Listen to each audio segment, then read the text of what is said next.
ওমন রমজানের ওই রোজার শেষে এলো খুশির ঈদের আগের দিন আমার মেহেদি হাতে পড়তেই হবে, না হলে আমার ঈদ হবেই না। মানে আমার মেহেদির প্রতি যেই একটা আলাদা সুপ্ত ভালোবাসা সেটা এখনো আছে। ঈদ আসলেই আমার মনে পড়ে যে ঈদের সময় একটা হচ্ছে মেহেদি লাগানো।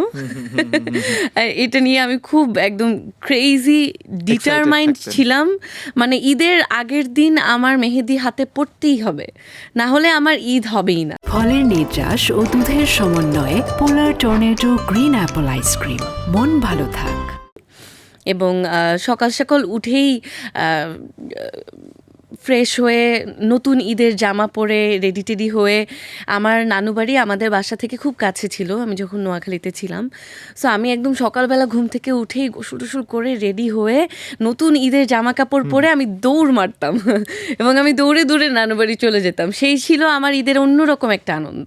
কখনো কিছু অনুষ্ঠানের কারণে থাকে না যে মানে আমার যেই পারফরমেন্স বা আমার সব কিছু মিলে দেখা যায় যে হাতে মেহেদিটা যাচ্ছে না, সো তখন হয়তো পড়া হয় না, স্কিপ করতে হয়। হ্যাঁ, স্কিপ করতে হয়। বাট এরপরেও চেষ্টা করি যে দেখা গেল অনুষ্ঠানের কারণে পড়তে পারলাম না, বাট এরপরেই দিলাম। মানে আমার মেহেদির প্রতি যেই একটা আলাদা সুপ্ত ভালোবাসা সেটা এখনো আছে।